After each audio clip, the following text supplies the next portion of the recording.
नमस्कार, स्वागत है। मैं पुनीत पाठक हूं और आप देख रहे हैं छत्तीसगढ़ की बात। छत्तीसगढ़ में शनिवार को अमित शाह ने भारतीय जनता पार्टी के लिए चुनावी शंखनाद कर दिया, एजेंडा बता दिया कि क्या पार्टी का रह सकता है। इसके बाद दौरे पर आए प्रदेश प्रभारी ओम माथुर ने एक के बाद एक संगठन के भीतर ताबड़तोड़ बैठकें शुरू की। उन्होंने एक सवाल के जवाब में कहा कि विधायक कम अगर पड़ गए 2023 में तब भी बीजेपी सरकार बनाएगी। कैसे सरकार बनाएगी, सवाल उठना तय था। अब यहां पर प्रश्न ये कि क्या भारतीय जनता पार्टी को जनता पर और बहुमत पर भरोसा नहीं रहा, और ऐसी स्थिति अगर बनती है तो जो पहले कुछ प्रदेशों में देखा गया कि बिना बहुमत के भी सरकार बनी बीजेपी की, तो क्या कांग्रेस इस सेंधमारी की चुनौती से निपटने के लिए तैयार है? दोनों पक्षों का जवाब देने के लिए दो बड़े कद्दावर, समर्थ और सुलझे हुए नेता हमारे साथ में आज जुड़ रहे हैं। विधायक रजनीश सिंह साहब हैं, जो कि अपना पक्ष, भारतीय जनता पार्टी का पक्ष यहां पर रखने वाले हैं, और कांग्रेस पार्टी की तरफ से शिषपाल सोरी साहब हैं, उनसे भी हम जानेंगे। कांग्रेस पार्टी के जिम्मेदार विधायक महोदय, आप दोनों को नमस्कार। दोनों का छत्तीसगढ़ की बात में स्वागत है। पहले एक रिपोर्ट दिखाते हैं, फिर आपसे सीधे जुड़कर बात करेंगे इस पर।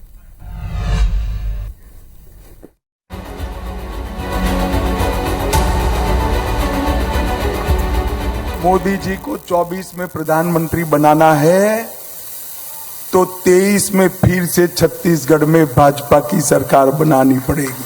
कि जो लूट खसोट कांग्रेस ने करी है ना, हमारी सरकार इसका पाई पाई का हिसाब भूपेश बघेल से मांगेगी। 265 का नारा यूपी में दिया था, आप लोगों ने मजाक बनाई। चुनाव आते आते मैंने 300 के पार का, केशव मौर्य जी ने 300 पार का और 325 लेकर के सरकार बनाई है। इससे आप आगामी चुनाव तक थोड़ा सा शांति से इंतजार। बीजेपी के रणनीतिकारों के इस बयान से साफ है कि पार्टी छत्तीसगढ़ में वापसी के लिए कमर कस चुकी है। पर सवाल ये कि 15 साल में महज 15 सीटों पर सिमटी बीजेपी के पास सत्ता में वापसी का प्लान क्या है? इस पर प्रदेश प्रभारी का जवाब भी सुनिए।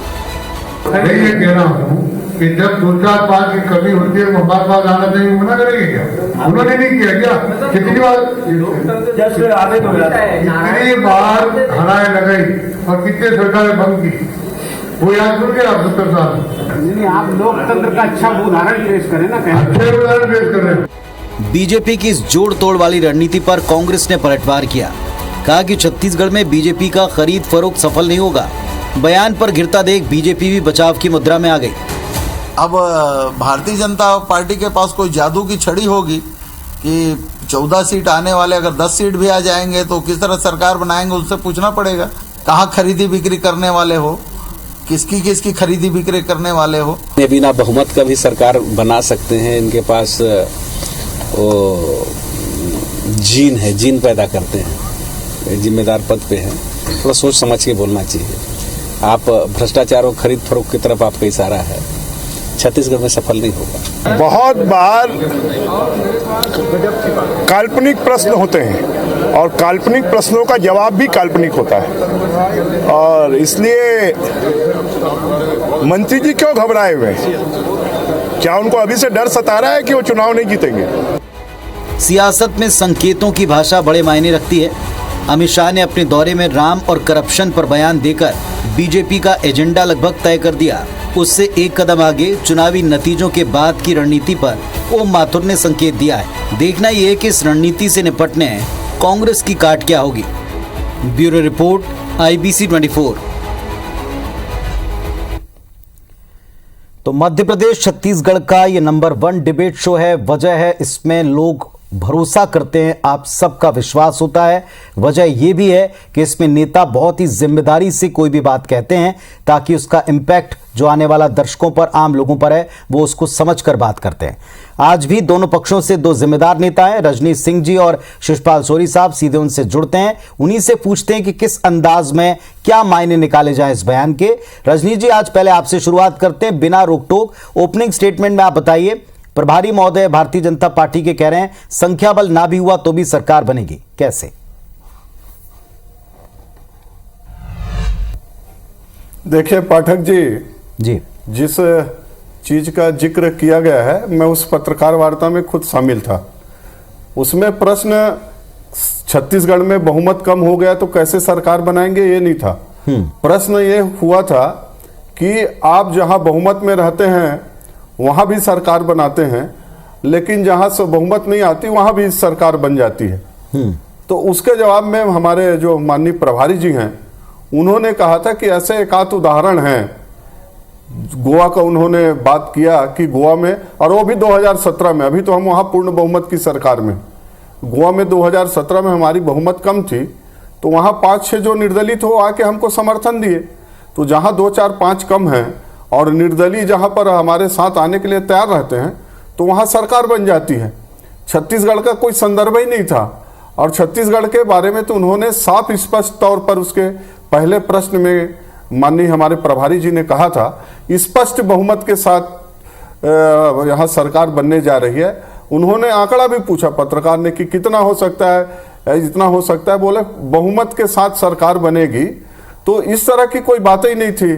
अब हमारे कांग्रेस के जो माननीय मंत्रीगण हैं, सत्ताधारी दल हैं, घबराए हुए हैं कि हमारे किसी प्रभारी जी का, हमारे किसी राष्ट्रीय नेतृत्व का कोई बयान आता है तो हताशा निराशा में डूब जाते हैं और जो मन में आता है बयान देते हैं।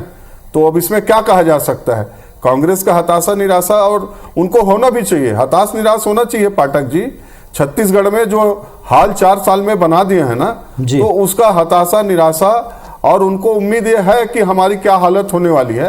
तो अच्छी बात है, हमारे जो नेताओं का जो बयान है उसमें यदि उनको असर हो रहा है, परेशान हो रहे हैं, तो उन्होंने ऐसा काम ही किया है जिससे उनको परेशान होना पड़ेगा।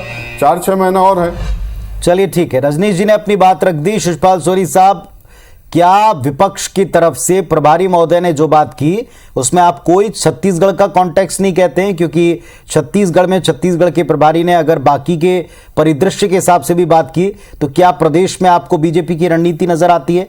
क्या आप डरे हुए हैं? ये भी सवाल उठाए पुनीत जी। ये बीजेपी के चाल चरित्र है, इनको ना भारतीय संविधान पे विश्वास है, न जनतंत्र पे विश्वास है, न जनता पे विश्वास है, और न उनको खुद अपने आप में विश्वास है। अगर ये सब होता तो ये बात नहीं कहते, डंके के चोट पे कहते कि हम सरकार बनाएंगे। इन्होंने तो कह दिया। अब छत्तीसगढ़ के प्रभारी अगर छत्तीसगढ़ में आके अगर किसी संदर्भ में बात करते हैं तो इसका मतलब क्या होता है? क्या ये किसी को नहीं मालूम है? ये तो सबको मालूम है कि यहाँ आके अगर कह रहे हैं तो एक तरह से उन्होंने अपनी हार मान ली है, और जीतने के बजाय ये कह रहे हैं कि अगर कुछ कम पड़ी तब भी हमारी सरकार बनेगी। तो ये तो, और उन्होंने कहा भी, उन्होंने, हम देख भी चुके हैं। अभी हमारे भाई साहब बता रहे थे, रंजीत सिंह जी, गोवा में ऐसा हुआ था। गोवा में क्या हुआ था, उसके बाद लगातार नॉर्थ ईस्ट के कुछ स्टेट में हुए थे, उसके बाद अभी मध्य प्रदेश में हुए। क्या नहीं मालूम है कि किस तरह से जोड़ तोड़ करके पैसे के खरीद फरोख्त करके इन्होंने अपनी सरकार बनाई? तो हमारा इस पे, हम तो इस बार का जो हमारा लक्ष्य है 75 पार, तो हम उसी पे काम कर रहे हैं। और ये जो कह रहे हैं कि करप्शन है, ये करप्शन के तो ताबूत उनके बने हुए हैं, चाहे वो एक्सप्रेसवे की बात हो, चाहे वो और किसी चीज की बात हो। और उन्होंने जो कीर्तिमान भ्रष्टाचार के किए, इसीलिए जनता ने उनको सबक सिखाया और उनको 15 के सीट पे ले आए थे। अब वो 14 ही रह गए।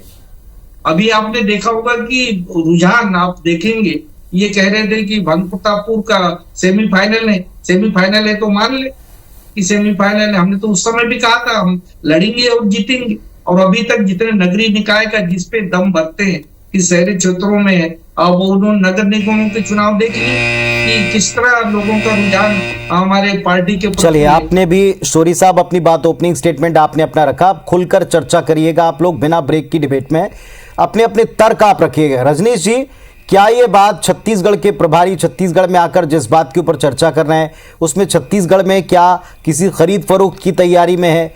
कैसे आप इस बल को पूरा करेंगे? क्या आपको ये सारे सवाल काल्पनिक नजर आते हैं?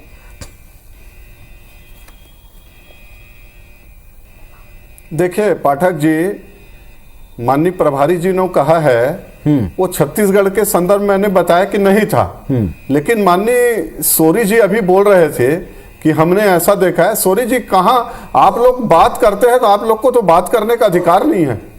छत्तीसगढ़ बना था 2000 में, कौन भाजपा के विधायक को इस्तीफा दिला के मुख्यमंत्री का चुनाव लड़ा जाता है, 12 विधायकों का दल बदल कराया जाता है, और आप बात करते हैं। छत्तीसगढ़ का ही उदाहरण दे रहा हूं, देश का इतना उदाहरण है कि आप लोग को बोलने का अधिकार नहीं है इस विषय पर। कांग्रेस को कितने बार आपने 356 का दुरुपयोग करके चुनी हुई सरकार को बर्खास्त किया है, आपका कोई हिसाब है? तो इस विषय पर तो आप खरीद फरोख्त और उत्तर देंगे शौरी साहब इसका का ही रिकॉर्ड रहे आप। बिल्कुल मैं अब रही बात आप बोलते ये कह रहे हैं कि छत्तीसगढ़ का उस समय योगी जी मुख्यमंत्री थे, उस समय हमारी सरकार थी, हमने किसी की सरकार को गिराने के लिए नहीं किया। और ये जब सरकार बनती है तो बहुत सारे लोग जो दुष्ट रहते हैं वो आते हैं। ये कहें वो जो करें वो बिल्कुल सही है, हम करें तो नहीं। रजनीश जी सियासत में आप भी बारीकी से नजर रखते हैं। कई सारे प्रदेश ऐसे रहे जहां पर संख्या बल बीजेपी को बहुमत वाला फेवर नहीं कर रहा था, जिसको आप कह रहे हैं कि कुछ लोगों ने सहयोग दे दिया। मैं उन गंभीर आरोपों पर नहीं जाऊंगा क्योंकि उसके प्रमाण कोई सामने नहीं ला पाया, लेकिन किस तरीके से, किस अंदाज में वहां सरकारें बनी हैं, बाद में उनके हश्र क्या हुए हैं, ये भी देश ने प्रदेश ने देखा है। तो क्या बीजेपी को अभी अपनी बॉडी पर भरोसा नहीं, अभी से प्लान बी पर आप तैयारी से काम करते हैं? बिल्कुल कोई plan B Bharatiya Janata party का नहीं है पाठक जी। आप यकीन करके चलिए कि छत्तीसगढ़ में पूर्ण बहुमत की सरकार आ रही है। ये डरे सहमे लोग हैं और अपने काम से डरे लोग हैं। इनके खिलाफ में अंदर अंदर इनका खुद का इतना अंदरूनी कला है जो आपको आने वाले समय में दिखेगा। हम इस विषय पर भी डिबेट करेंगे, मेरे को मालूम है आप डिबेट इसमें करवाएंगे जब इनके नेताओं का 1-2 महीने बाद जब विद्रोह शुरू होगा। तो हमारा कहना है, ये बोल देते हैं बहुत आसानी से कि खरीद फरोख्त विधायक को बिक गए हैं, तो विधायक लोग आपके पास ऐसे हैं जो बिक रहे हैं। आप भी तो भारतीय जनता पार्टी किसी विधायक को खरीद के दिखाओ ना, तो आप जो करेंगे वो आपका स्वेच्छा से है। शौरी साहब फिर वही कहा जा रहा है, आप लोग अभी से डर रहे हैं क्या? क्या आपके यहाँ ऐसे सदस्य हैं जो खरीद फरोख्त का शिकार हों या बिक जाएं? भाई पुनीत जी, हम डरेंगे क्यों? डरने की क्या कारण है? ये अपने बने बुनाए बातों पे आज देखो किसान खुश है, उसको राजीव गांधी किसान न्याय योजना के तहत पैसा उनको मिल रहा है। हमारे व्यापारी खुश हैं क्योंकि जब किसानों के पास पैसा जाएगा तो व्यापार में वृद्धि होगी। आप कहीं से भी, आप ग्रामीण क्षेत्रों में जाइए, देखिए, अच्छा सभी लोग खुश सोनी जी, जब ये आप जरा बताएंगे कि आपके मंत्री जो हैं, वरिष्ठ मंत्री, वो आपके खिलाफ क्यों बयान देते हैं, सरकार के खिलाफ, कि मैं काम करना चाह रहा था, मेरे को आवाज बनाने नहीं दिया गया, नरेगा का काम करने नहीं दिया गया। अरे आप दावे के साथ सब कह रहे हैं, आपका मंत्री बात कर रहा है। दुनिया भर की बातें मध्य प्रदेश में आपके नेता ने कहा कि हम जो वादे किए थे वो वादे पूरे नहीं हो रहे हैं, मैं रोड पे उतरूंगा, सड़क पे उतरूंगा।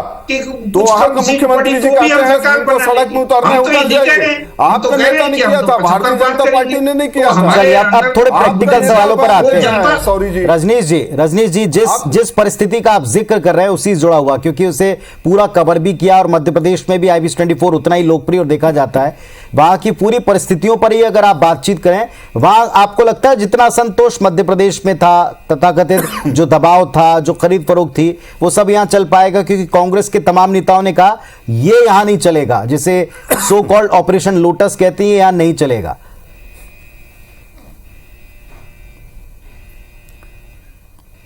पाठक जी, 6-8 महीने मुश्किल से बचे हैं, जनवरी हो गया है, नवंबर में चुनाव हो जाएंगे। भारतीय जनता पार्टी पूर्ण बहुमत के साथ सरकार बना रही है। 15 साल हम सरकार में रहे हैं। ये जो इनको जो आत्ममुग्धता है, रहे 71 सीट रहे, आत्ममुग्ध रहे। बीजेपी खुलकर स्वीकार करती है मध्य प्रदेश में और तमाम स्टेट्स में कि हम चुनाव लड़ने के लिए और जीतने के लिए काम करते हैं। पहले दिन से जीतने की रणनीति पर काम करते हैं, जीतने वाले लोगों को आगे करते हैं, और अगर हमें अन्य विकल्पों पर भी जाना पड़े तो हम उसमें भी पीछे नहीं उतरते। हम राजनीति कर रहे हैं, हम धर्मार्थ काम नहीं कर रहे हैं, ये खुलकर कहते हैं। तो क्या ऐसे आपको लगता है जो परिस्थितियां बगल में बनी, उस असंतोष का यहां कोई फायदा उठाया जा सकता है? क्योंकि यहां तमाम नेता कहते हैं संख्या के हिसाब से कि आप यहां ऐसी गुंजाइश बना ही नहीं पाएंगे।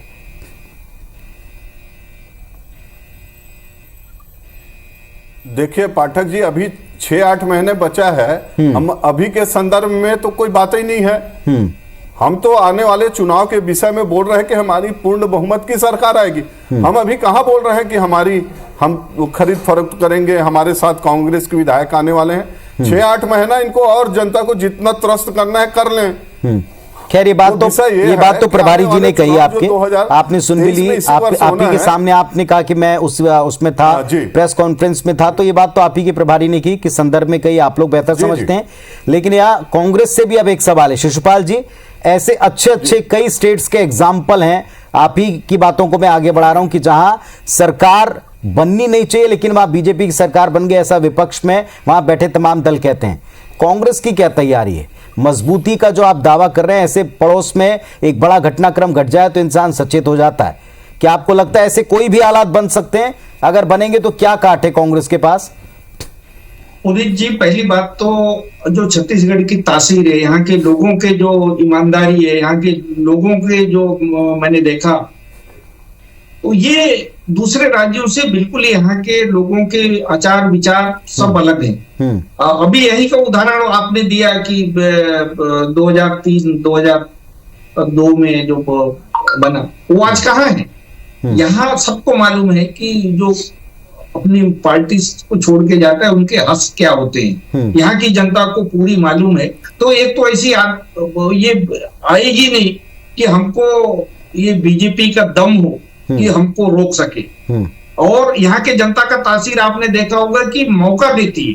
उन्होंने 15 साल दिया, इनके इतने करप्शन। पर आपके के सामने वो यहाँ अभी ये भी कह रहे हैं कि आपके पार्टी के अंदर भी बहुत सारे, आप रुकते जाइए, आप टिकट के बारी आने दीजिए, देखिए कितना संतोष है, उसका बहुत लाभ जो है विरोधी उठा सकते हैं। क्या इसकी तैयारी है? चुनाव में होता है, ये उनके तरफ से भी होता है, हमारी तरफ से भी होता है। ये जब बड़ा परिवार होता है तो टिकट मांगने के लिए जब 10 लोग खड़े होते हैं, मिलना एक को है तो थोड़ा बहुत तो असंतोष रहता है। नहीं, लेकिन सत्ता के कई साइड इफेक्ट होते हैं। आपको लगता है इन 5 सालों में ऐसे साइड इफेक्ट यहाँ आए होंगे जिसका लाभ कोई उठा ले? नहीं, ऐसा न कभी आएगा हमारे कांग्रेस में, क्योंकि भूपेश बघेल जी जो बहुत ही संवेदनशील मुख्यमंत्री के रूप में जाने जाते हैं और जिन्होंने सर्वहारा वर्ग के लिए जो काम किया है, उससे लोगों को विश्वास है कि इनकी सरकार बनेगी। क्यों अपना हाथ पैर मारे? और जितने हमारे यहाँ और भी बहुत सारे संगठन में दायित्व हैं, बाकी दायित्व हैं, सबको कुछ ना कुछ काम सब लोग कर रहे हैं और बड़ी ईमानदारी से कर रहे हैं। तो इसमें बीजेपी विकल्पों पर काम करना अच्छी बात होती है रजनीश जी, लेकिन क्या भारतीय जनता पार्टी मौजूदा सरकार की स्थिति, जमीन पर अपनी स्थिति को देखकर अभी से बाकी विकल्पों को भी रणनीति के तौर पर उस पर भी चर्चा कर रही है? क्योंकि एक आरोप भी लग रहा है कि आप समझ गए कि आधार नहीं मिल पाएगा, जनाधार नहीं मिलेगा, तो कैसे हमें हासिल करना है, अब इस पर वर्किंग शुरू करें। पाठक जी, आप इस बात को अच्छे से समझते हैं कि छत्तीसगढ़ में इन 4 वर्षों में कांग्रेस के कुशासन ने लोगों को कितना उद्वेलित किया हुआ है। आप ये मान के चलिए, मैं कोई भविष्यवाणी के रूप में नहीं, एक राजनीतिक क्षेत्र में छोटे से कार्यकर्ता के रूप में काम करने वाले रूप में और जो अनुभव है उसका विश्लेषण के रूप में कह रहा हूं, यह सरकार बहुत गाजे बाजे के साथ इनकी विदाई होने वाली है, बहुत धूमधाम से। जितने धूमधाम से आए थे 15 साल के बाद, इनको सिर्फ और सिर्फ इसलिए सत्ता मिल गया था, एक बार चलिए थोड़ा देख लेते हैं, बड़ा बड़ा घोषणा किए हैं, 36 वादे किए हैं, उसमें और 250 वादे किए हैं। पूरा छत्तीसगढ़ के लोगों को लगा ये तो हमारे पैर में स्वर्ग बनाने वाले हैं, इस कारण से आ गए थे। तो अभी ऐसे किसी प्लान की जरूरत बीजेपी को आपको नहीं लगती? ऐसी कोई बात नहीं चल रही, हालांकि ओपन फोरम पर कोई स्वीकार नहीं करता, लेकिन अगर प्रभारी जी ये कह रहे हैं तो फिर जाहिर तौर पर उसके मायने तो लोग निकालेंगे। राजनीति में आप भी हैं, राजनीति में मायने आप भी निकालते हैं, तो आपकी बातों के भी मायने निकलते हैं। चलिए एक फाइनल क्लोजिंग स्टेटमेंट आप दीजिए 20 सेकंड में। रजनीश जी आप ही शुरू कीजिए। इस पूरे बयान से जो बात उपजी है, क्या अन्य विकल्पों पर पार्टी काम कर रही है? 20 सेकंड फाइनली बताइए। संदर्भ में अन्य विकल्पों पर भारतीय जनता पार्टी कोई विचार करने की आवश्यकता नहीं है। पाठक जी, बहुत अच्छे बहुमत के साथ भारतीय जनता पार्टी की सरकार 2023 में बनने जा रही है और 2024 में यहां से 11 के 11 लोकसभा सीट भारतीय जनता पार्टी जीतने जा रही है। चलिए शिशुपाल सोरी साहब 20 सेकंड में आप भी बताएं क्या हर इनके- परिस्थिति के लिए कांग्रेस पार्टी तैयार है? 20 सेकंड में अपनी बात रखें।